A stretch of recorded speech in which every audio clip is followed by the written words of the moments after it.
Thanks a lot, Giovanni. Buon pomeriggio a tutti. I know my Italian is perfect, but I know there are some international students, so my language today will be English, which is a bit weird for me because being in Italy, I do speak Italian and I love this language a lot, and being one of actually key experts in Ukraine and Italy, so therefore all of the recent developments of Giorgia Meloni government and all of the talks I'm commenting very regularly. And my distinguished pleasure, first of all, to meet you guys, because I'm working with Ukrainian students, and many of them are in Italy now. And thanks to your families, to the administrations and municipalities, you've hosting so many of Ukrainians. And thanks, first of all, to you for making it happen, because you are doing the most important mission, saving lives of many people and giving the prospects, of studies. And today I asked Giovanni, actually, how we got acquainted. We got through LinkedIn, because as Giovanni was telling me, seeing on Italian media is a good thing, but at the same time you want something special. And I'm the first time in Turin, which is a fantastic city, and yesterday I was just strolling on the streets tasting chocolate, thanks for that. Fantastic cheese, and of course an amazing Piemontese cuisine. And of course reflecting on some of the key points that I want to present today. As Giovanni was saying, I'm not a pure academician, because I'm also a project manager. I'm working so much with the Ukrainian government, specifically on the disinformation campaigns, and you can see it also from the slides that you're going to have. In case you're going to have questions, just don't hesitate to ask me, because I don't want it to be a kind of a boring lecture. I hate boring lectures myself, but I was a student, and of course I hate it when I'm presented to the students. But at the same time, given the limited space and also the opportunity to talk to you as an Ukrainian, it's a privilege. And therefore I tried to combine some of the aspects. If they are not covered by the slides, so don't hesitate to basically let me know in the Q&A session, because I want to make it a long one. And to talk many things. So it's talking about Italian future, talking about Ukrainian future, how it's being seen by the Ukrainians, which is the most important, I think. Talking about the EU also, because I am there, and also talking about many of the generations of students that we want to make sure that are back to Ukraine and continuing to do the reconstruction and building process. As Giovanni was mentioning, I'm actually affiliated to some of the think tanks. One of them you're going to see, it's called Ukrainian Prism, and the advocacy tour that Giovanni was mentioning was being done there. Next year we're going to do it in Italy also. It's my big dream, and I'm actually coordinating this project, because we do need more Ukrainian voices to be heard in Italy, specifically, and debunk so many of the fakes also related to Ukraine. And also I would like to continue also the cooperation as an academician between the different universities that Ukraine is presenting. And you're going to see how much innovative we are. And we have a lot of things to share. All right, so as per request, therefore these faces of children, you can see it on my first slide. Because when we are talking about the first spirits of the future, we're thinking about the future generations we want to see in Ukraine. But not only Ukraine, the Ukrainians who are there. However, let's come back a bit of historical background, and let's come to the next slide and talking about how everything is happening and why the candidacy status was so much important when we are talking about, building bridges, and why there was a kind of disinformation campaign, why Ukraine should be given the candidacy status in June, whether it was just because of political will enough, whether it's because of the war, or it was just because of this, because of granted, not at all. To be precisely, everything started back in 1994. I'll start with the second date, because 1991 was just a, let's say, formal establishment of announcing that Ukraine is a new independent country, and 1994, so it means almost 30 years of cooperation of what's happening in between the Euro-Atlantic and European integration, building bridges between Ukraine and the European Union and the European Union countries as such. So 1994 is something that Ukraine is becoming the first post-Soviet country to sign such kind of cooperation and partnership decree. It means starting from that time we are developing what terms on the legal perspectives, economic perspective, and also the political perspective of how we should become even closer. From 1994 till 2008, to be precisely, this accord laid the legal foundation for the bilateral ties for many of the countries of the EU and Ukraine to do and to talk about the cooperation perspectives, and therefore by talking about the cooperation perspectives, economic cooperation perspective with Italy, for example. Though Ukraine was always, kind of wanting more for more as something that we think, and because we are a big country, and a very ambitious country to be precisely.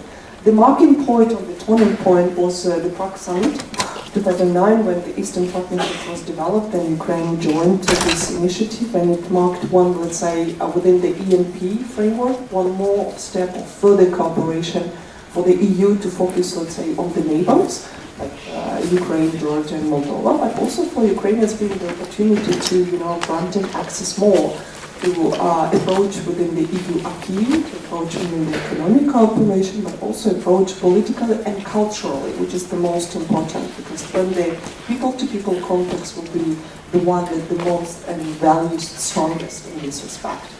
However, we know that 2013 specifically was one of, from one side, extreme year, simply because it was the year of Yanukovych, when, let's say, the government of Ukraine was preparing so many steps prior to the Vilnius summit, as you know, but at the same time, the president, Viktor Yanukovych, said he will not grant Ukraine, let's say, the permission to go within the Vilnius summit in presenting, let's say, the European aspiration. And you know what happened.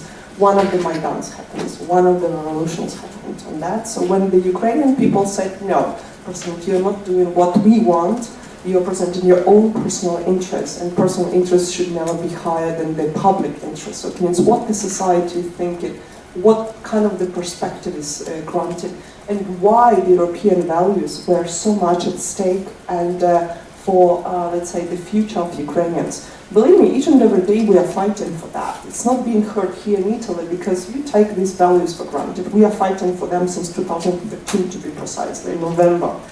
The turning point, of course, became 2014. And that's why I'm referring this story to you, because I was then teaching at Kyiv National Economic University at that time, and basically when the first beating of students and killing and shooting of students happened on the center of Kyiv, the Maidan Square, that was the turning point for whole of the Ukrainians to understand, no, it's not the government we want to have, as well as we don't have, and we don't want the corrupt state to prevail, as well as the corrupt institutions as such. So therefore the events of January and February, to be precisely, 2014, were so much of the turning point. But as you know, after that, in March 2014, there was a kind of annexation of Crimea. We call it, to be precisely, according to our legislation, but also to the EU legislation, illegal annexation of Crimea, and it's very important to make it like that, because everything is in the narrative. So how you name it, how you call it, and how you mean it also at the same time. And the invasion actually for us happened not on the February 24, 2022, but it happened actually in spring 2014. And therefore we are saying that Ukrainian state is at war already for more than 8 years, not 8 months, 8 years. Which means a lot of understanding and shifting of our mindset, at the same time developing and voicing our needs as well as what we want as a society, as an academician, as a representative of a think tank, as a policymaker in the past, but also as a normal citizen for me, for my family, for future, and for future generations, to be precisely. In this slide, you see also 2017 as one of the key years. Specifically, it's important because in 2016, it was with the advancement of how association agreement, or what we call AA agreement, association agreement between the European Union and Ukraine, came into, let's say, economic perspectives, but also the political perspective. So we say that European integration never stopped also within the Maidan. It just boosted for us the opportunities, and 2016 it was the idea of the European Union-Ukraine free trade deal. So it means it was fostering economic cooperation. The Italians definitely know why economic cooperation is important, because many of the Italian companies are very much present in Ukraine. To be precise, I was very much involved in supporting Italian business development in many, many cities of Ukraine. But also, I'm admiring Italian ambassador, Pietro, who never left Ukraine even during the full-scale invasion. It's something that I really admire. And he hosted so many of the refugees in his residence in Kyiv. These are the examples that I think would never been possible if Ukrainians were not demonstrating their steps forward in developing economically, but also politically and societally.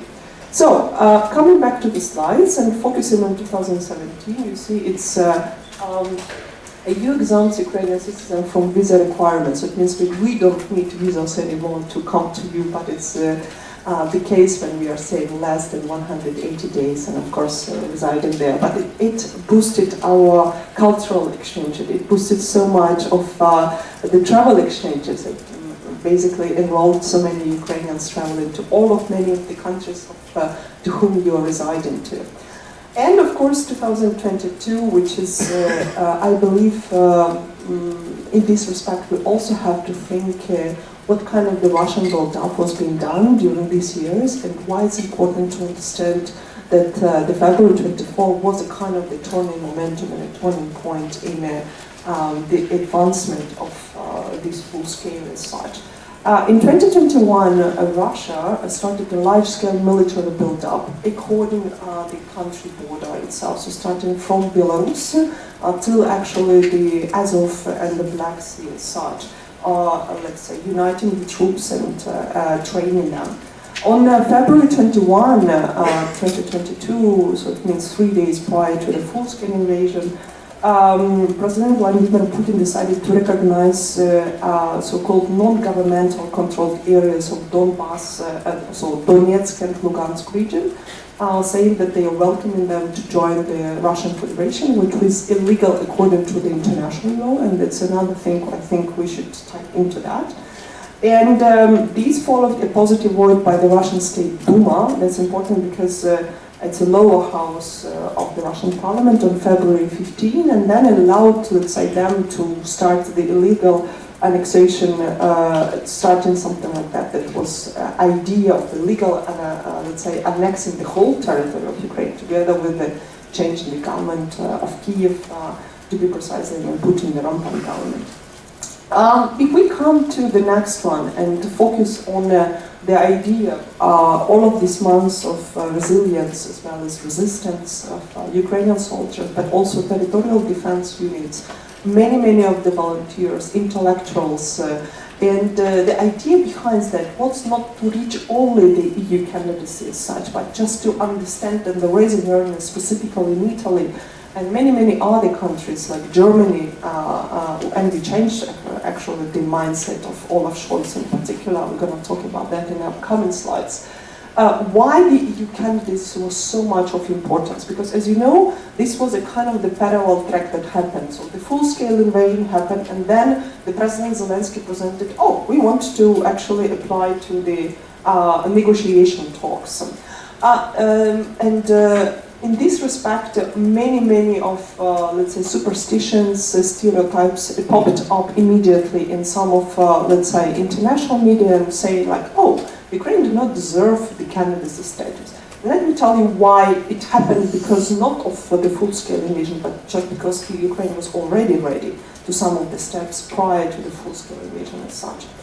Number one, when we were thinking and advocating specifically many of the capitals even here in Italy, in Rome, why Ukraine should be given the candidacy status is just because to understand that Ukraine made its civilizational choice long time ago, coming and being inside the European family. And therefore the candidacy status is both politically and economically viable step for understanding why Ukraine and Ukrainians are ready to do that.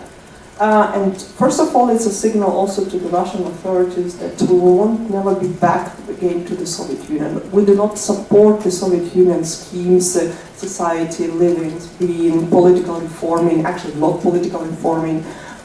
We support the digitalization progress and innovation as such, and EU candidacy status is given as such a chance. Number two, it's also the signal for Ukrainians to be much more united, because fighting for values like that doesn't happen. It should, in every second of life, there are some of the Ukrainians who are dying on the battlefields, who are being shot, who are being tortured, and we have to think about that when we are talking about the 21st century things happening. Number three, EU membership as an idea in the future, after the candidacy, and I'm going to talk why it's not still the case. It's something that will keep much more the Ukrainians united, but also to raise awareness why Ukrainians are one voice in this respect, because we do understand how much, guys, we were fighting before that for the European values, and at the same time, we want to, with this figure of 91%, we are supporting what is the rule of law, what is the democratic freedom, but also what are the four freedoms inside the economic market and the free market as well. We support the innovations, but we also support us having a choice of the democratic regime and, of course, freedoms that are happening on that. So when Giovanni was asking me, like, what do Ukrainians think about European Union inside? 91% of the Ukrainians is supporting what is at stake and what is called European values. We are fighting for that each and every day. You know actually why. And on the next slide, I'm also giving you some of the figures that we focused on the polls we were doing in the countries we were visiting. These are the figures of March, April, and May prior to the candidacy itself. As you know, it happened at the end of June 2022. But just to show you that the support also here in Italy was something that we were very much positively reflected, because 71% of the Italians supported the way how Ukrainians were seeing the European values, as well as the German population, as well as France and Poland. Specifically for the Baltic states, as well as for Poland, Romania, and Bulgaria, and Helsinki and Finland in a nutshell, those countries that say who are bordering either by air or by land or by sea with the Russian Federation, taking into account its historical legacy, there is no doubt about why Ukraine is having its civilizational choices, why it's having and doing the reform path as it was doing. But at the same time, there are some of the legal background why Ukraine is so much advanced, and granting the candidacy status was not something on the political will only. First of all, prior to 2022, Ukraine, as we already mentioned, association agreement is something is the background for the cooperation between the EU and Ukraine, completed 63%. 63%, it means that within the 100, you already have all of the requirements. It means the harmonization of laws, EU acquis in particular, harmonization of the market, harmonization of, let's say, political reforming process and stuff like this. So 63%, it's more than many of the other countries, specifically from the Balkan states, when they were granting the candidacy status, were having at the moment of their candidacy status. Now, let's say at the end of 2022, or be precise in November 2022, it's more than 74%. So 74% of applying to what we mean rule of law, applying what we mean democratic freedoms, applying what we mean economic developments, and fight with the corruption, it's something that Ukraine is already doing. So granting the EU candidacy status wasn't something only because of the will of Ukrainian people, but it also was the preparation being done prior, much more prior to the full-scale invasion as such. And at the same time, we can say that the voicing of European Commission and preparing for granting the candidate status was being done as quickly as possible. Can you imagine one of the steps to do, and I'm focusing on the next slide if possible, to do like, okay, let's imagine the chain of command, let's say, like from 0 point, it's something that we don't have anything. Then, number one, it means that the Ukraine is presenting its, as it happened on February 27, to the European Commission, idea we want to join the EU, right? So we have, because you have to have a legal background and then a political will as well. Number 2, 3, and only the step number 5 comes to the EU candidacy. So it means there are many of the preparation that the Ukrainian government was making 24/7. And my friends who are within the government office of European and Euro-Atlantic integration were doing these steps. So therefore we are saying that when EU was granting us the candidacy status was not something like a gift, you know, or something that taken itself per se. Ukraine was not looking for any kind of the shortcuts in the path of the developments, and that's the reports of the European Commission can prove you in the last specifically 10 years. And Ukraine was basically giving itself a momentum to demonstrate that democratic reforms will never gonna stop because of the full-scale invasion. It's one of the phenomena that we are demonstrating to the world. So we are doing it on the parallel 2 tracks. One track is, of course, fighting and defending the territories, trying to, let's say, maintain what we have. And the second track is we are doing the democratic changes according to the EU requirements, as well as the European Commission is presenting to us. And in this respect, we say that one of the questionnaires that the EU Commission was presenting to us, we did it in 30 days. Other countries were doing it for 3-4 years. We did it in 1 month. So therefore, when you ask Ukrainians, or just really ask some Ukrainians and think about what to take at stake, we have a joke in Ukraine. So if you want to be successful, hire Ukrainian. Why? Because they are super productive. You know, if they manage to do a questionnaire that other countries are doing it in 3-5 years, they didn't do it in one month. It took me 30 days. I remember colleagues who were and still you are sitting in the bomb shelter, so it doesn't mean that the reality is changed, you know, like, or there are no blackouts at that time, or something like that, or there are no missile attacks happening at the same time at the bottom. So you're doing it in all of the parallel tracks. I don't remember my first days of the full invasion because it was a kind of a nightmare. You're sitting in the bomb shelter, you are doing Zoom calls with the RAI, you are doing the Zoom calls with the BBC, then you're doing some actually think tanks reports to the MFA, then you're doing the things like that, then you're asking the student because he needs a laptop in Italy, and then you're trying to volunteer for the money and donation to the armed forces. This is the whole spectrum of the things you are not inventing yourself, but you have to do that because it's your country, it's your people, you know, your friends, your family, whatever. And then you're thinking about the relocation at the same time. Oh, there is a kind of reconnaissance group. I don't know whether you know this term or not. It's just, you know, they're popping up here and there. These are the things that are happening simultaneously, just for you to understand it, and still happening right now when I'm telling it to you that in the moment. So therefore, we always, you know, saying that within EU candidacy, no one was provoking Putin. It was just our reforming path that allowed us to ask for the EU candidacy at its proper time. When, of course, the political will was also from the EU ready.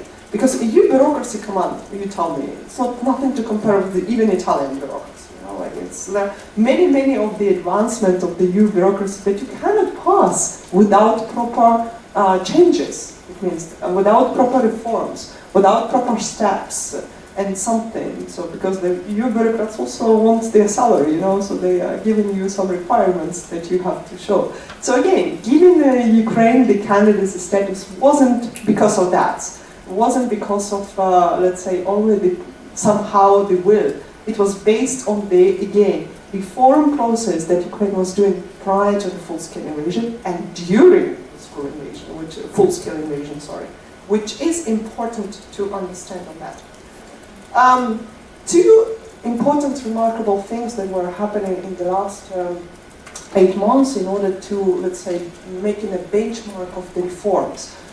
First of all, what's happening in Lugano. I don't know whether you heard, but Lugano this year, on July 4 or 5, hosted a big reforming conference where majority of Ukrainian politicians, reformers, think tankers, civil society experts and volunteers came in order to present the plans of the future of the reconstruction. I'll tell you one story, which is not also a joke, but it's a reality. I'm a part of alumni from the Stanford University, and we were making joint programs with the many of, let's say, our alumni. So, and Francis Fukuyama is one of our mentors. I think you know if you are studying there. And he is the one who's taken the lead a lot in the advancement of educating Ukrainian scholars. So it was happening in 2018 that I was participating myself in this program. Can you imagine the first week of March, the majority of us are sitting in the bomb shelter, and all of us, thanks God that Russians never cut and made a stupid mistake of not cutting the connection, we were having a Zoom with Francis, and the first question we asked him, Fran, what do we do in order to reconstruct Ukraine? And the majority of our alumni are politicians, ministers, those who were, academia like me, think tank representatives. And we were making an alumni association expert group, which works perfectly now, specifically on presenting some of the advisory support to the government and to the president in particular. And we were already thinking, because the full-scale invasion will stop at some moment. And here comes the phase of a heavy war. Because if your country is not ready with some of the reforms, you will never do the reconstruction properly. Italy knows that because of the Second World War, and some of the things we did brilliantly, some of them not so much. We will never want to have a second chance, even a third one. We want to do it in once. So if we are thinking of rebuilding the country, we'll do it and doing that efficiently, because it's taken all of our lives, and it's nothing we have to lose, no single momentum. So, personally, I reevaluate my time much more. So if I'm spending the time here, I know why I'm doing that. And therefore, when someone's telling, oh, come on, I'm having procrastination, I'm boring, what to do. I said, oh, really? You're lucky, because I don't have such a privilege. I don't have a time of procrastinating myself, or something. Because there are people who need, there are students who are colleagues who need, my personal family needs me, in understanding that time is so priceless and precious at the same time, that not to lose the momentum of our lives as such. And after that, there are many groups of civil society representatives and volunteers who united itself heterogeneously in order to help Ukraine and Ukrainian government, who was, as you know, our president was a superstar in this respect, and continue the strategic communication, to also continue the European integration track as such.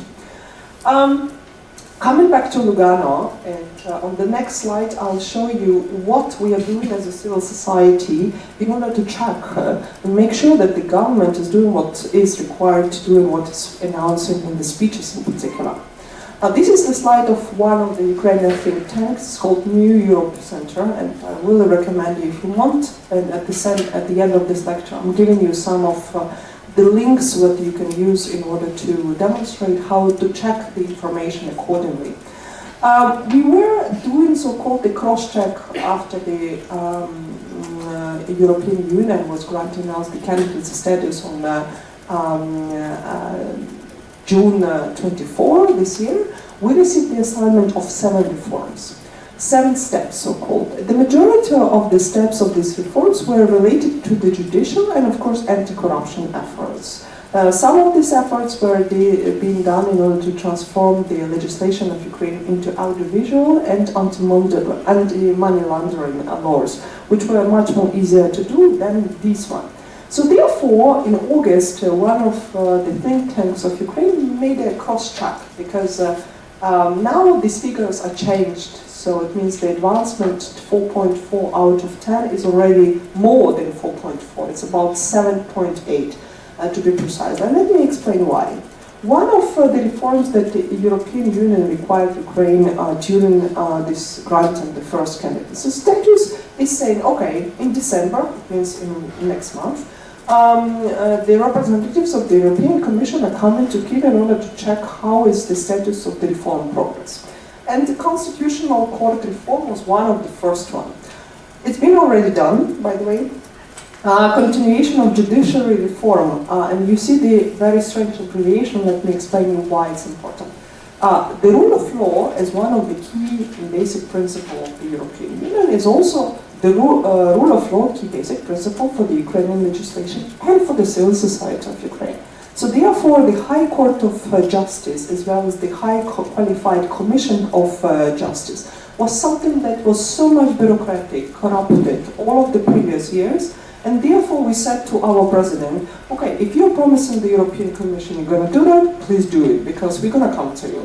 And in our advocacy tours, where we were doing it also with Ukrainian politicians, we were absolutely frankly saying, if you're not doing judicial reform correctly, no one of the investors will come to Ukraine. Because what the investors are thinking, first of all, is security, and then economic security, and then comes with courts, right? So if you want to establish a business, or you are thinking about reconstruction business, or you want to invest within FDIs or anything, you want to make sure that you can actually have your money back, right? Or you can protect your business. So therefore, we say as a civil society expert, if you don't prioritize this reform and you just say it to Ursula von der Leyen, it's not going to work. Because like Ukrainians are ready to fight for anything, and they are ready to present. They are not fighting just for fight. They're fighting because they want the changes. And that's something that actually the president already did it. In September, were one of important laws that were coming in order to make this step number 2 already binding. And it's one of the very, very successful actual cases for a moment, and we make sure that the High Qualified Commission of Judges, as well as other reforms in the judicial sector, are making its steps. Third, very important, because I know that many of your questions will be basically related to 3 things that Ukraine was always associated with. Crisis, corruption, something else, crisis, corruption, and conflict, right? So forget about that. We already did it, because step number 3 is anti-corruption reform. And let me explain what this abbreviation of SAP and NABU stands for.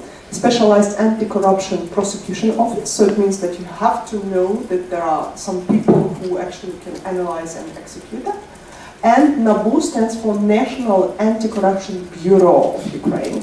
So these are 2 very important institutions that were, having a fatigue, even starting from 2014, when they were established, of running business, because there are always oligarchs who actually blocked the idea, of how the anti-corruption should work. We have a joke. Our anti-corruption reform in action happened at the end of February, actually, when all of the oligarchs just put their private jets and just flee out of Ukraine. So we said it was the fastest anti-corruption reform ever. We want to make sure, as a civil society expert, that they'll never be back. In order to make our country, having their business as usual. We are not doing that. Number 4, combating money laundering. It's one of the laws that was passed prior to Lugano Reform Conference in June, together with the Istanbul Convention, by the way, it's within gender equality and fighting domestic violence. So we already make a tick on here. Anti-oligarch reform, something that already happened, and it was happening during April, May, and June time, so we already make a tick here. Media legislation, very debateful, especially, as you know, you heard, or maybe not heard, the cases of banning some of the media in Ukraine. And not because they are bad, we are against the free movement of free speech as such, but because some of the speech is somewhat free, biased. So that was the regulation that we wanted, according to the European Commission requirements, to do in order to make this step happening. And alteration of legislation on national minorities. special welcome from Viktor Orban, because that was his personal request, you know, saying, oh gosh, Hungarian minority are suffering, and Russian minorities are also suffering. So this is a special, still debatable issue how to make it happen, but at the same time possible as such. You know? All right. And something I really recommend you, this is a quote of my colleague, Alona Hetmanchuk, the leader and the chairwoman of NEC, New Europe Center. She was explaining in very simple terms some of, let's say, fatigue that exists in the EU right now. How to make Ukraine not the second Balkan state, you know, like because the fatigue of integration process is happening, the Balkan states are still having its candidates since 2000s, and still nothing happened. So Ukraine is the Balkan states again, like or joining this group, or how? And I'm here, I don't know whether you are able to read it, but I really want to focus your attention on this one. We propose, and we are very much negotiating within our diplomats and those who are negotiating with the European Commission in particular, that the EU is not linking two simple things. The reforming of EU itself, how it's been seen, but also the opening of the accession talks, which comes after the candidate status, after December results of the European Commission visiting Kyiv again, opens the negotiations talks, which is step number 6 out of 14 in order to have a full membership. You know, so again, candidacy step is step number 5 out of 14. So after the step 14 comes the EU membership. Right? So in this respect, we are very, very far still to come, because again, the things of reforming are never happening so fast. You know, at the same time, will never happen so fast. And we have to think of the reconstruction and rebuilding, which is going to take an ongoing process as such. So, second point, Ukraine needs to enjoy practical benefits of the EU accession process before all of the chapters, it means of the association agreement and EU acquis, will be completed. According to the Czech EU presidency, something that was voiced this month, but also the Swedish president that comes starting from the next year, should adopt a decision that locks in the prospect of fully joining the EU single market and 4 freedoms for Europe, irrespective of the status of negotiations. So it means that, come on, in a short run, tax what means? Don't block the accession talks with the economic development. Because if you want to boost innovations and reform economic process, make the people, you know, free to choose where to invest, how to invest, with whom to cooperate and something. So therefore, it's one of the recommendations, and I know that the European Commission is looking forward to this. And the third one is the process of full accession to the EU single market should be merit-based. So it means if we are doing this one, we should receive some merit. So meritocracy is something that we are prevailing and saying, like, we are advancing, not because we want that, but because we have already some achievements and we want to use it as a merit-based one important thing before I come to the next slide. This was so-called economic perspective and a political perspective. But there is one which is important to look at the south of Ukraine. And I'm very much involved into the international security talks. And let me have a perspective of the Black Sea security in order to understand you what else is at stake when we are talking about the future perspective and scenarios of Ukraine. Majority of you already know this map. Why? Because there are many of already famous cities, like not only Odessa, but Kherson, Mykolaiv. Kherson being for a moment occupied, so it means there is an occupation regime. And you know that at the end of September there was an attempt of the Russian authorities to annex Kherson with the illegal referendums happening, and it was brilliantly, let's say, fakely done.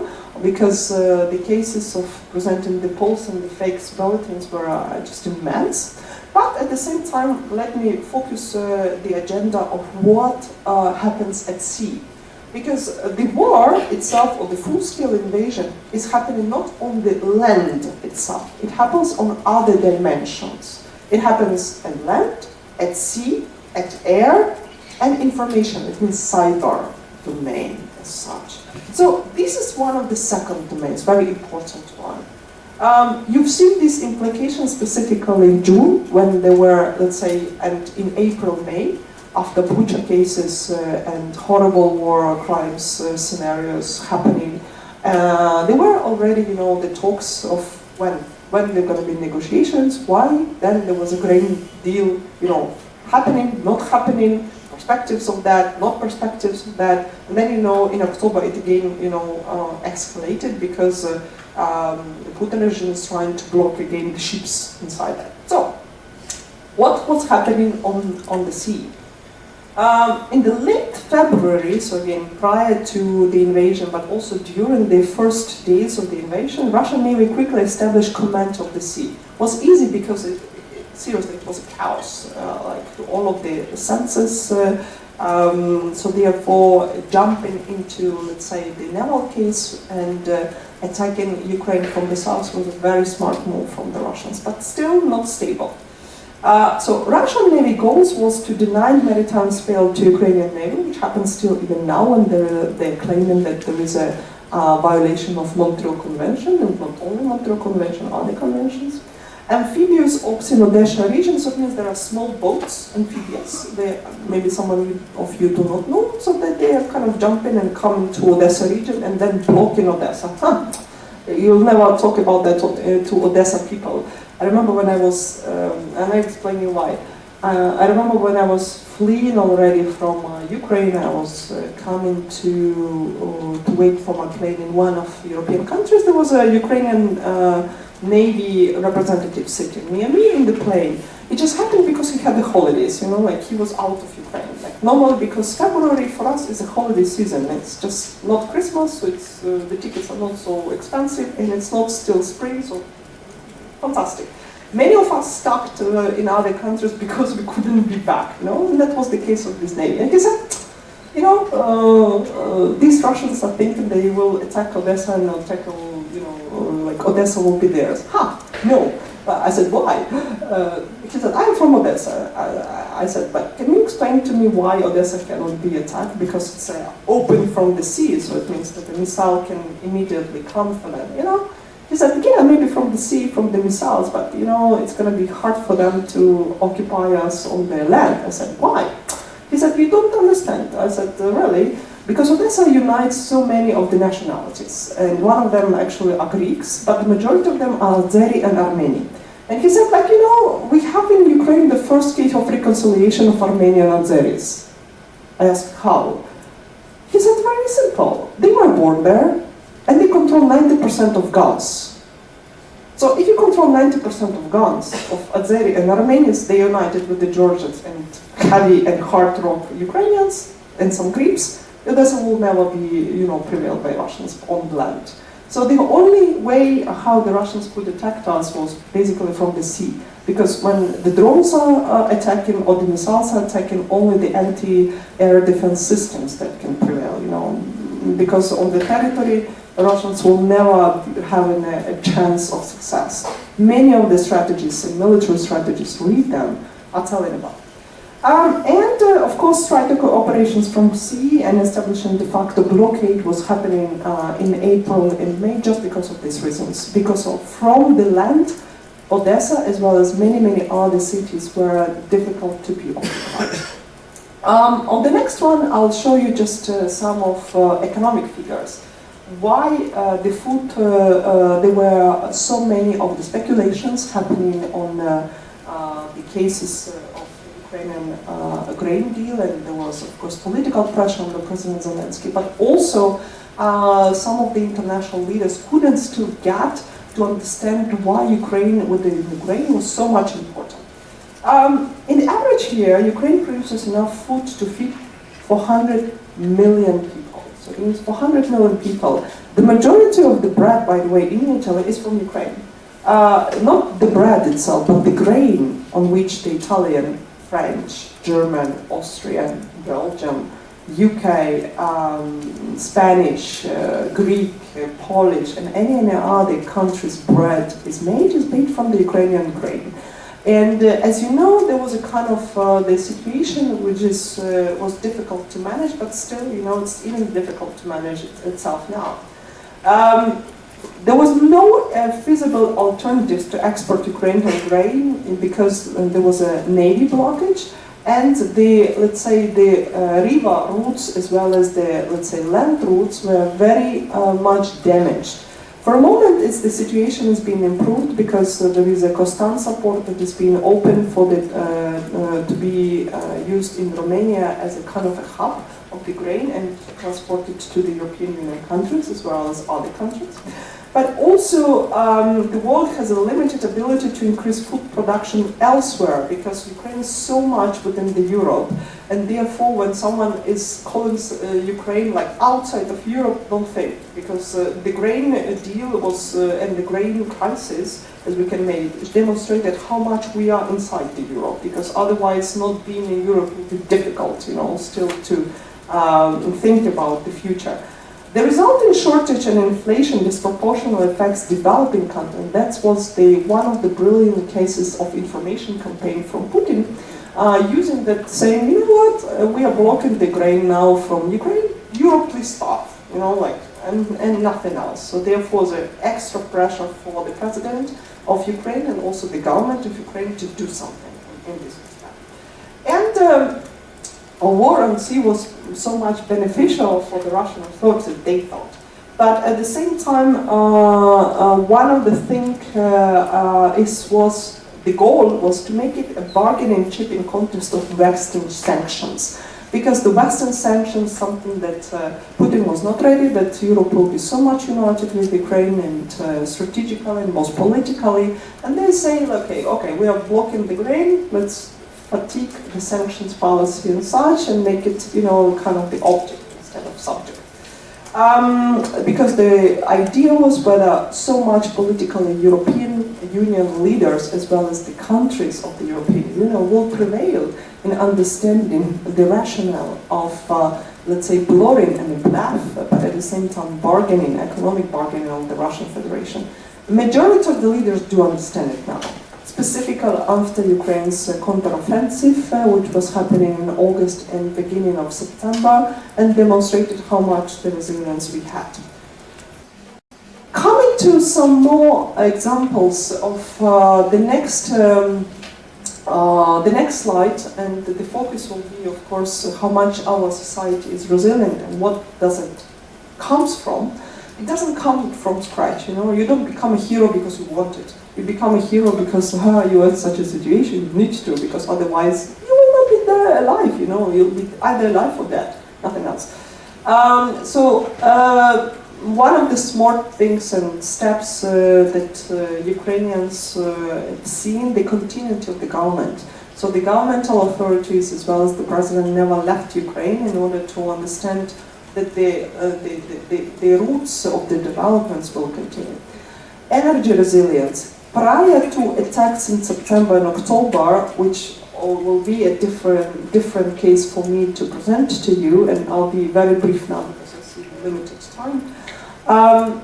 We were very much energy resilient because we used the momentum of even joining the ENTSO-E, which is the European network and development network of energy security as such. And we demonstrated even to the world leaders, and actually your ex-Prime Minister Mario Draghi was using this case, that no big deals with the Russians anymore, especially on gas, because you cannot rely on gas when there is always a kind of manipulations happening as well as any other fossil fuel resources. People movement management, due to the fact that our war started in 2014, Ukrainian volunteers, civil society experts, Ukrainians in general, were very much prepared to massive movements of people. And all of these small, you know, maybe you've seen it in the photos or not, ideas of volunteering at stake, it wasn't invented from scratch. Because inside Ukraine we had internally displaced people, which is about 4 million. It means the people who were moving from the area of Mariupol, Kyiv, you know, Zaporizhzhia, to the western and central part of Ukraine.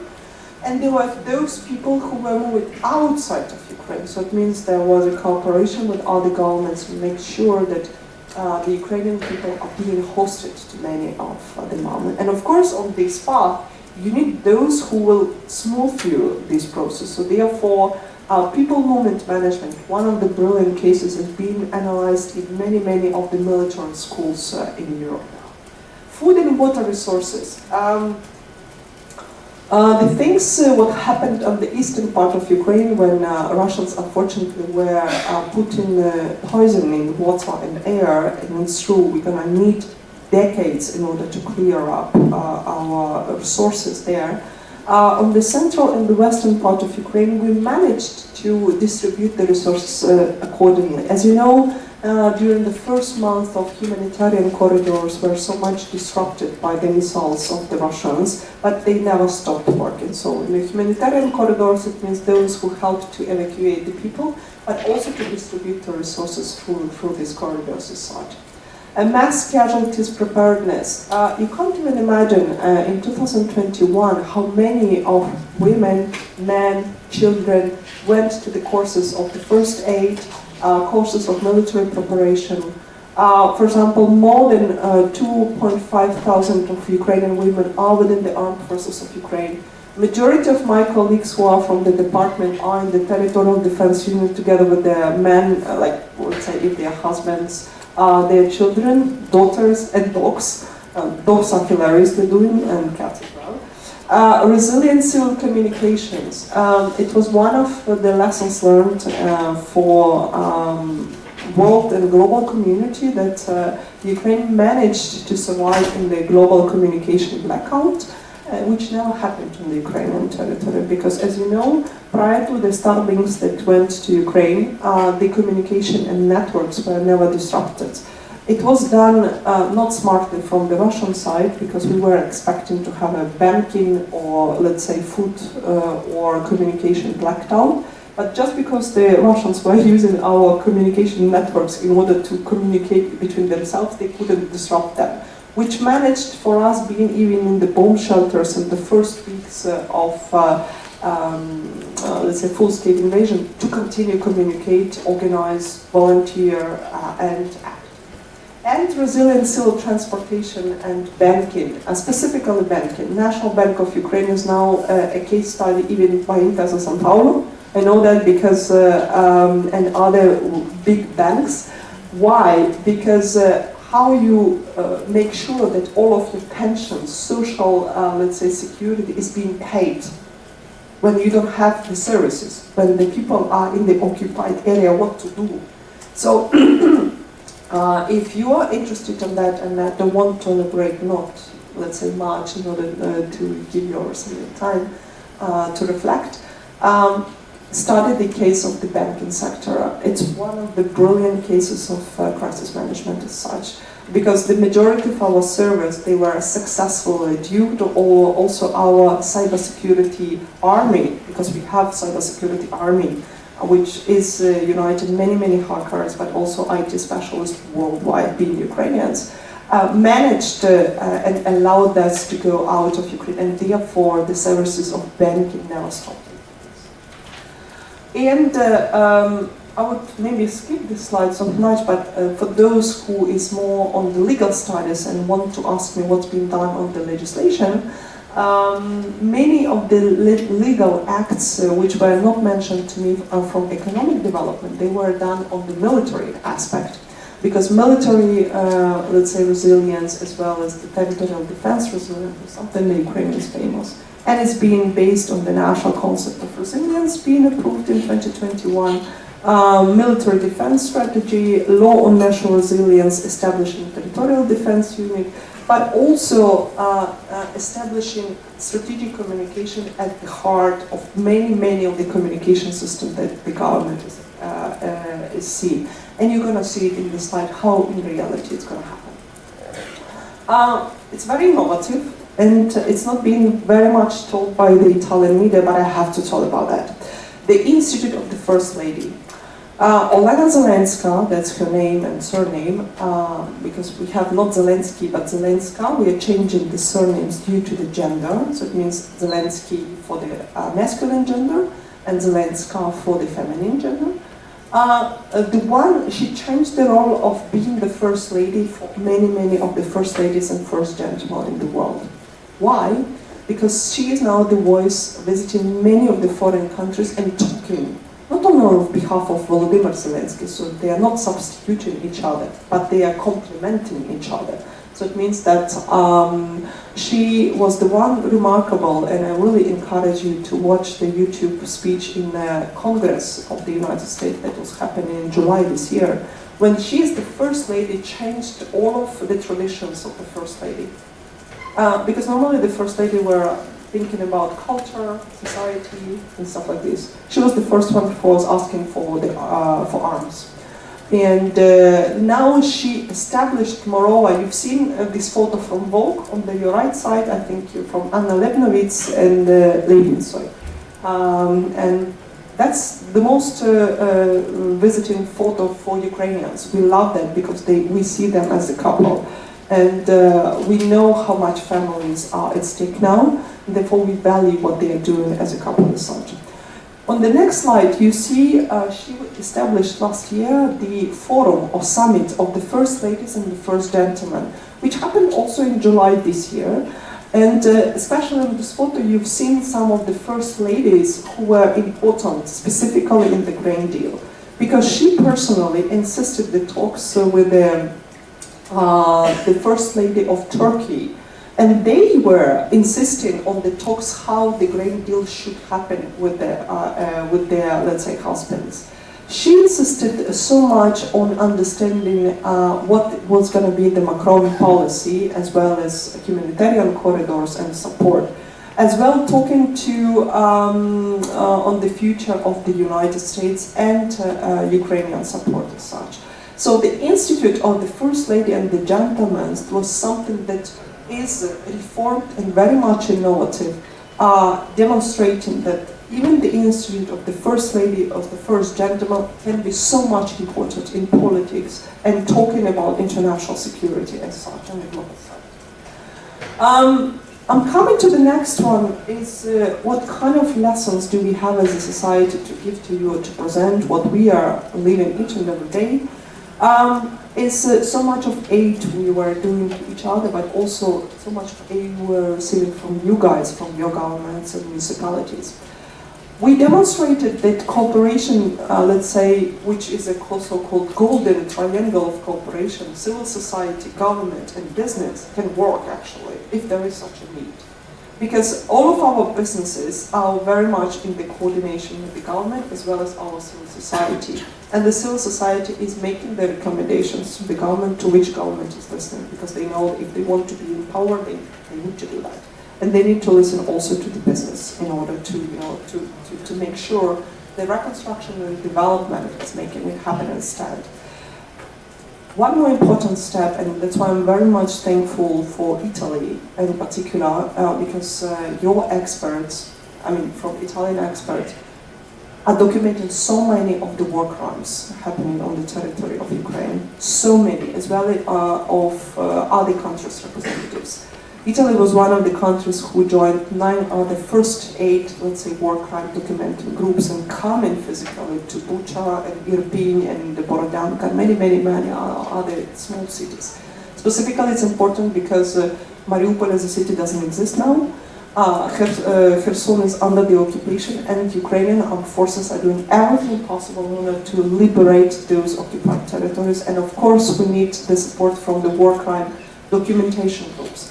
My colleague from Department of Italianistica is actually the one who is documenting the war crime. So it means if we are not doing what we are as the scholars, we are doing what we have as a citizen as such. We are also, as a civil society, and myself, in my capacity, I'm a watchdog for the reconstruction and recovery funds usage. Why? Because we don't want that the government receiving so much money of the assistance, and we want to make sure that there is a kind of legal mechanism, but also the civil society mechanism of saying to the government, if you are receiving the financial aid from other countries, EU or other institutions, make sure you are presenting the audits. So it means that the transparency and integrity are kind of the principles that are prevailing in our jobs. This is two pictures that you completely don't see anything, but they are remarkable also for me, and I'll translate to you some of the Twitter that has been there. On the first photo to the left, it's our main street Kyiv, just last week, because of, as you know, in Kyiv there are blackouts. It just maybe, they are not so much in the Italian media, but what does it mean when you have a blackout? Nothing, because everything is only electricity, right? So it means that yesterday we heard from the mayor Grinchenko, the mayor of Kyiv, that might be possible evacuation from Kyiv if the attacks of the missiles and drones on the critical infrastructure of Ukraine will continue, because we already have 40% of critical infrastructure damaged as of the 1st of November. And on the second photo, it's remarkable for me because there is my house, which I haven't seen for 8 months. And it's also the central part of Kyiv, which you don't see, but you can feel, you know, like, because this is Podil, this is one of very historical part of Kyiv, and where the majority, what we say, is like Montmartre in Paris, so it's one of the, let's say, historical centers of Kyiv, is actually here.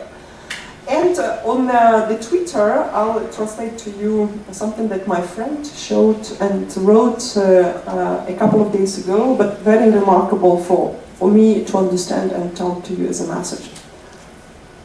Monday to Ukrainians prior full-scale invasion. Gosh, how to make these forces, you know, and start this fucking week. Sorry, I'm not taking all of the words out. Where is my third coffee cup? Monday for Ukrainians now. I have food. My hair is done. It's not wet. The gas is in the storage. My clothes is being done at night when there was electricity. Power banks are being recharged. There is water and the cartoons for my children. Understand the difference? This is basically how Ukrainians are so much resilient. And to tell you the truth, it's something that just is the message for you. You don't understand how much is the privilege that you have this electricity, you have a microphone which is working, you know, like you have the internet and everything. Some of you are still, you know, and scrolling the chart. It's a privilege. Some of these people are not having it just right now, you know. And we know why we don't have it, but we know what for we are fighting. Last but not least, is also something that we are famous for. We are famous for our humor, and humor is in everything, because it's one of the 5th arms of resilience, or hand of resilience for Ukraine. And to tell the truth, humor is such a power which doesn't have a limit. And we are very much creative in making these limits happen. I showed you, I'll show you some of the photos that become for me hilarious in the international politics, but you will help me to understand why. On the next slide, that's a famous photo of negotiations of Macron. Because we are always laughing, why Macron is always calling Putin? What they are discussing, you know? And when Macron actually came once to see Zelensky, that's what happened. You know, so we are always laughing that Macron is having special relations, you know, in the world politics.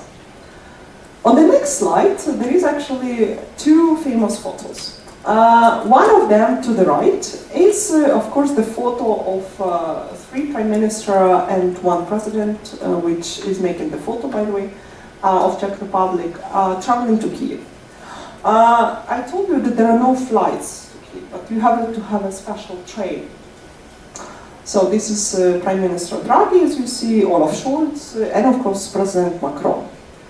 10 days ago, President Steinmeier was traveling by Ukrzaliznytsia, which it means Ukrainian railway systems, on the same cab. Please tell me, why are these flowers to the left that you see?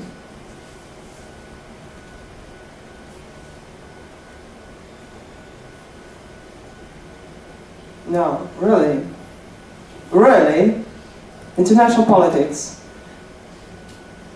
Okay, President Steinmeier, President of Germany, and Council Scholz.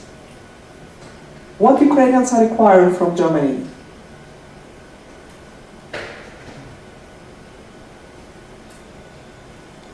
Really? What kind of defense systems do Ukrainians require from Germany? No? Okay. Iris, which coincides in name with the flower.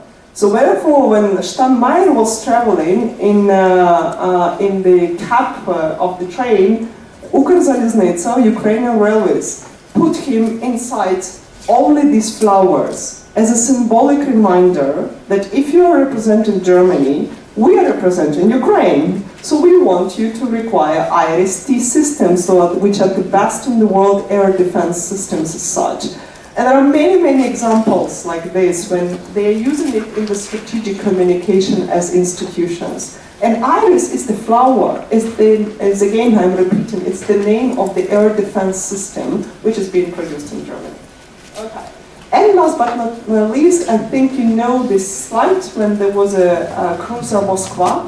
And of course I'm quoting here the Visegrad 24. Moskva guided missile cruiser has become promoted to become a submarine.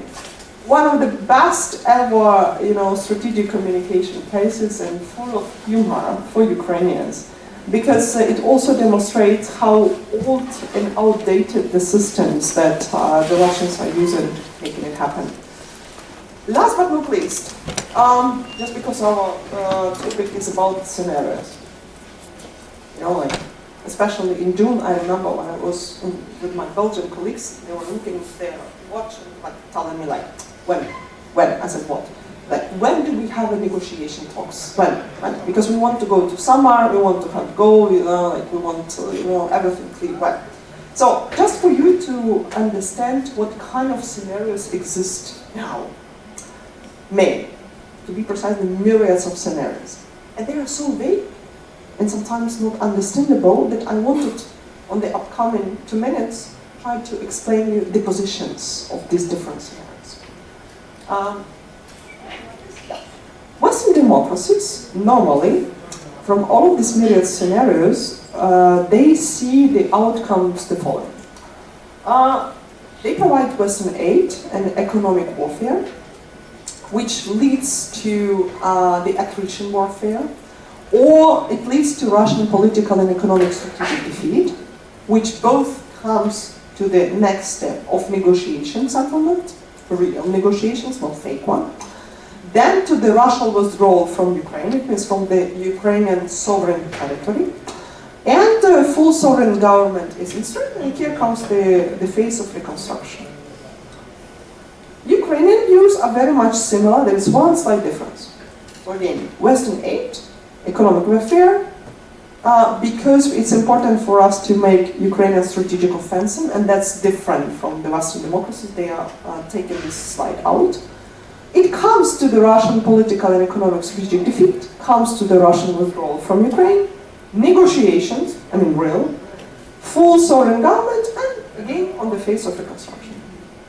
And of course, when we come to the Russian authorities, how do they see the happening now is a called zero-sum game.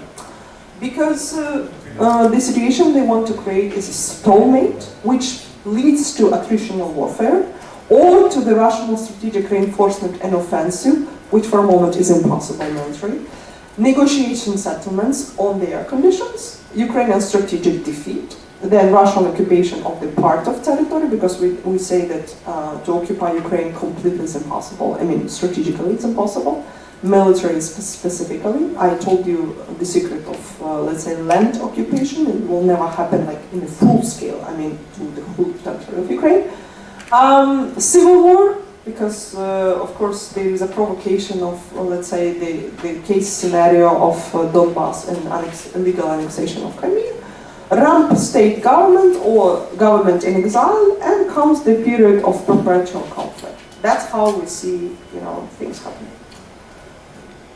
Some of my conclusions, and here I will be coming into your questions. The most understanding what are the Ukrainian messages to the world and how and what we want to say. First, there are still, and now it's less, but still existing, the denial of some of the Russian authorities' actions from countries and politicians. Now less countries, but more politicians. BRICS are examples of that.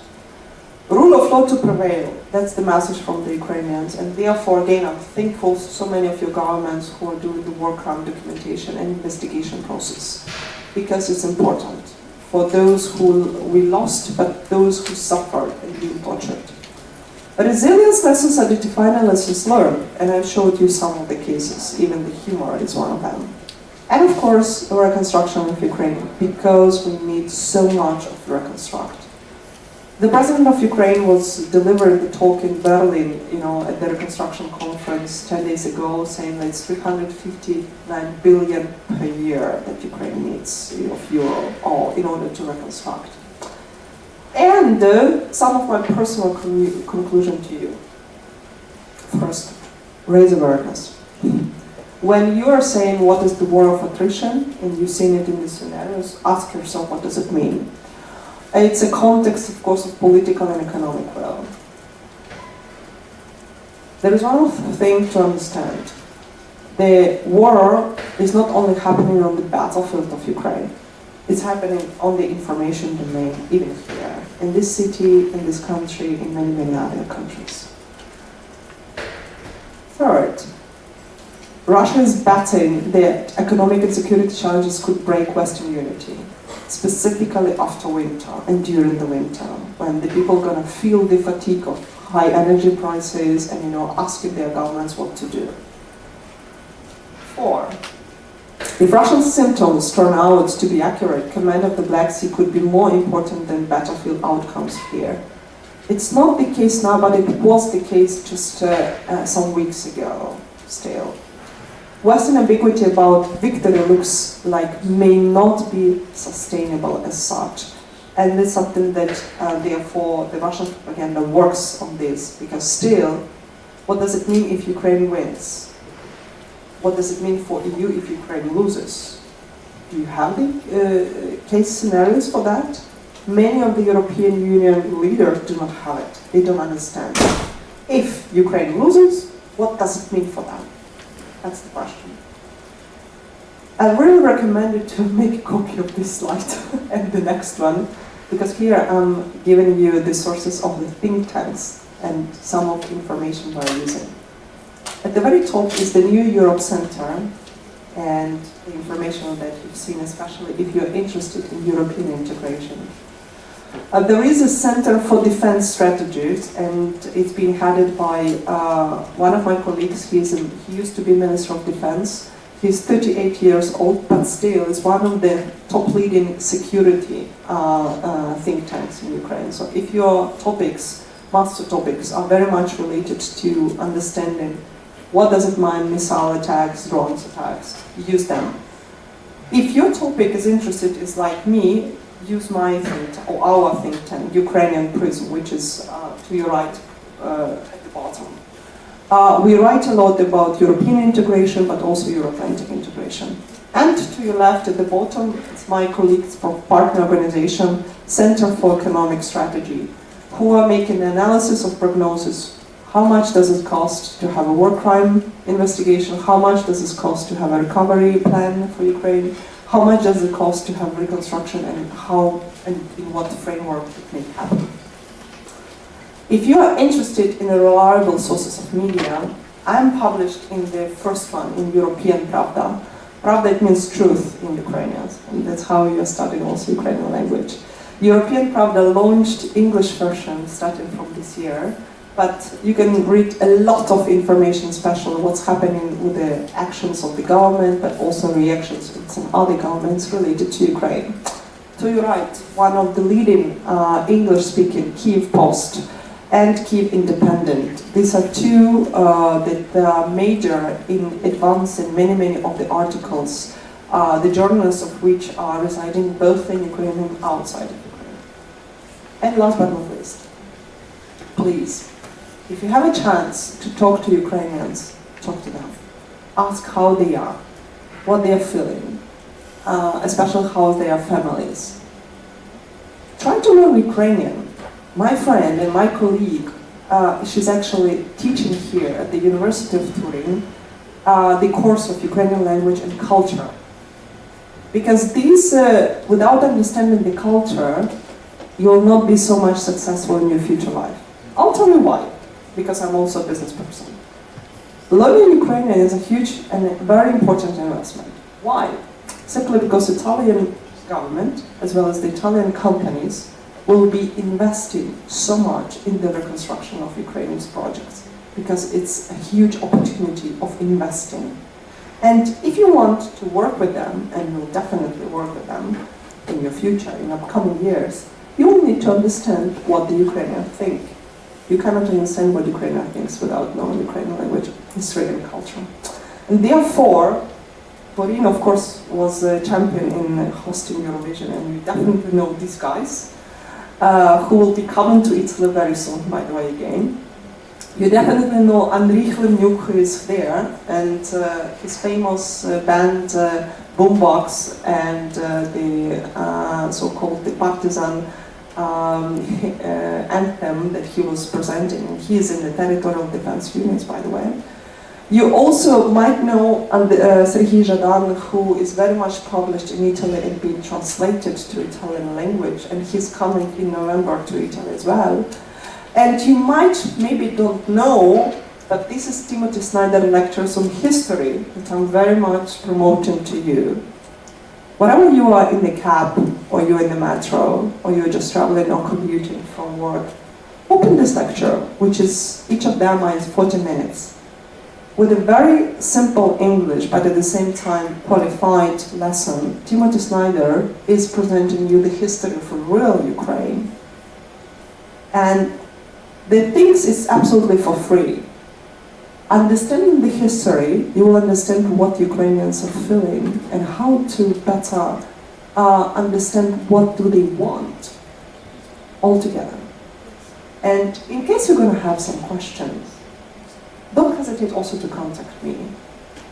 In English, in Ukrainian, in Italian, in French, in Polish, a bit of Spanish I also know, but at the same time, if you have something to say, just say it now. And I would like to thank you for this opportunity to be with you today.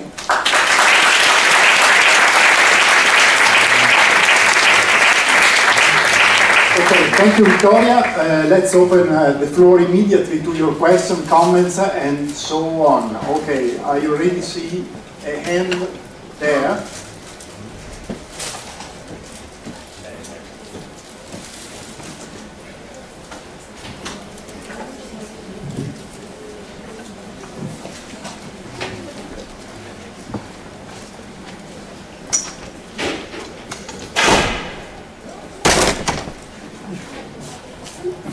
Ciao, hi. My name is Luana. I am from Peru actually, but I'm Italian Peruvian. My grandpa is from here, from Turin. I have lived in different part of the world. My formation, university formation, is basically American because I come from university in Peru that is have like a headquarters in Miami, Florida. So I study international politics and I have a particular interest in international security. But I am also a snowboard instructor. So I have hung out so much with Ukrainian really good snowboarders, but also Russians like Denis Bonus. So I have been in California in a think tank with the transition between Trump to Biden, and also hanging out with a lot of army men from United States Army. So right now is going on a new security plan strategy from Biden-Harris that have talked about the influence that America is having on the Ukraine-Russia war. Being right now in this part of the war have opened my eyes that Biden spoke so much about that United States was no longer only being an advisor from Ukraine, but also troops were going on. And I have some friends that are enrolling as a first combat line in Ukraine. My direct question is, how much is the real influence, once again, real influence, that America is helping in Ukraine? Not only the propaganda as Captain America, but the real help that is bringing to Ukraine. Should we collect or answer them? Are there any other questions? Because we don't have so much If time. not, okay. Yeah, Please. basically. Let's maybe collect and I'll answer all of them together.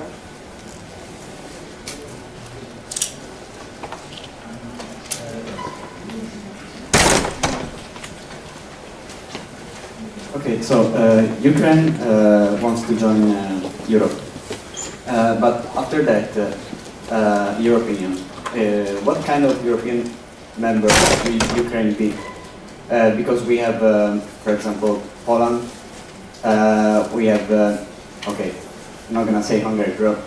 I mean, there are countries that are more willing to give up sovereignty, okay, to for example, if we are to build a common European army, what You follow with Macron, no? Yeah, for example, France wants to build the European army. What kind of European member will Ukraine be? Will it strive for more integration, or is Ukraine okay with what Europe is right now and does not want more integration? I'll start with this question and then I'll come to Lara's question. Okay, there are two things that I want to say in answering your point. Is just Ukraine wants to join the EU, but it doesn't mean that Ukraine will want to join like per se. You know, European Union means for us the reforms, right? And therefore we rely so much on personal development. Personal, I mean country's development as such. So what kind of member we're going to be? We're going to be a big member, much bigger than Poland. And that's something that the European Union, I don't think, is going to be its own interest right now. And therefore, the membership will not happen in, let's say, upcoming years. So it's another stereotype that, you know, like, many of the politicians, also in Ukraine, are telling that we will join the European Union and will receive the membership in 2 or 3 years. It's impossible, firstly, economically, and secondly, on the security level as well. Where we'll be prepared for that, that's another implication of this question. Yes, and that's why I tried so much to focus many of the data that I was enrolling. How much is acquis, EU acquis is being implemented, how much of the reforms we're going to be having, how much of the security we will be providing. Because we are on not having the battlefield of Ukraine, is providing security also to all of the members of the European Union as such. That's how we are continuing going to happen. In terms of your third implication, willingness to give the sovereignty and something you say, what kind of innovations, maybe that was the prerequisite of your question, will bring many innovations. And so it's already true. We are so much digitalized and much more advanced than Italy and France altogether in terms of public services. Our Minister of Digital Transformation now started working. Therefore, we are one of the very much advanced countries, so we continue having Ukraine on track on that. We will bring with that society innovations as such. It means that the people of us are going to be so much of advanced in terms of bringing super knowledge and at the same time the practices. Talking about joining of Ukraine to the EU is also a political will from the European Union. And here comes the challenge. Because not all of the members of the EU are having a consent to see Ukraine as a member of the European Union. That will be my answer to you. So political will and political debates will always continue. And I don't know when are they going to be prevailed. Whether my children going to see that, I suppose so, or not. But again, the scope or the goal of Ukraine is not to reach the membership per se as such. The goal is to have a reformed country, innovative, democratic, free, and sovereign. with respect of all of the European values that we are fighting for. Coming back to Laura's question on what is the real impact of the United States. I'll tell you one secret. The United States is providing one of the immense support on a bilateral basis, both military, humanitarian, and also economic. But maybe there is another thing I have to tell it to you, and I'm absolutely open and free on that. Can you imagine which country blocked the NATO support to Ukraine? It's hard to imagine, but it was the United States. It's not hard to imagine, to be honest. It's hard to imagine here in the European Union. That's why I want to just mark kind of thing. In the United States, it's quite clear, but it's not clear here. Again, in the mass media, you will never read it. Therefore, the real people-to-people contact, and I know many of the Americans who are fighting with the International Legion, that's how it's called, of the armed forces of Ukraine being formed, with the UK specialists, with American specialists, Georgia, and many other countries. They are fighting as they are, and we are very thankful for them, because they are putting at risk their personal life. But at the same time, they want that, and they want to gain experience. And we very much appreciate it. So I cannot, let's say, answer your question in one way, how much of the practical support the United States is providing. I can say you from other things that personal support is much more precious, and actually it's without even a value, because it's you cannot say to the person he or she is putting his or her life at risk being on the battlefield together with Ukrainian colleagues. Other questions? Already tired?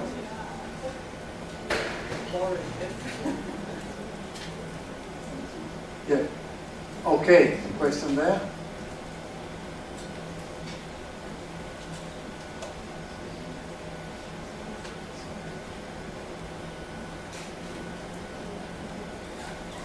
Good afternoon. Thank you for your presentation. I'm Joseph. I'm from Italy. I study international relations. I want to ask, do you think there is let's say, the risk that Russia can use nuclear weapons? Because many observers in Italy, for example, Professor Orsini, believes that there is this believes that there is this legal legitimacy that Russia is building to use to legitimacy to use a nuclear weapon. What do you think about it? Do you think there is a concrete risk, or do you think it's not possible for reasons? Thank you. Okay, thanks. I will answer you. It's not a red button, like when we are talking about using the nuclear power, because you need so many steps in order to do it. Maybe you can read some of the military Italian experts who are actually explaining, especially this concept, why it's impossible for a moment. Whether the Russians will continue using tactical weapons, yes, for sure. And it doesn't mean that there is not always in our radar the worst case scenario. Because we've seen that unfortunately the predictable logic of democratic leader doesn't work when it comes to the Russian authorities, It just simply doesn't work, But at the same time, from the tactical point of view, drones and tactical weapon and the missile less, but attacks more.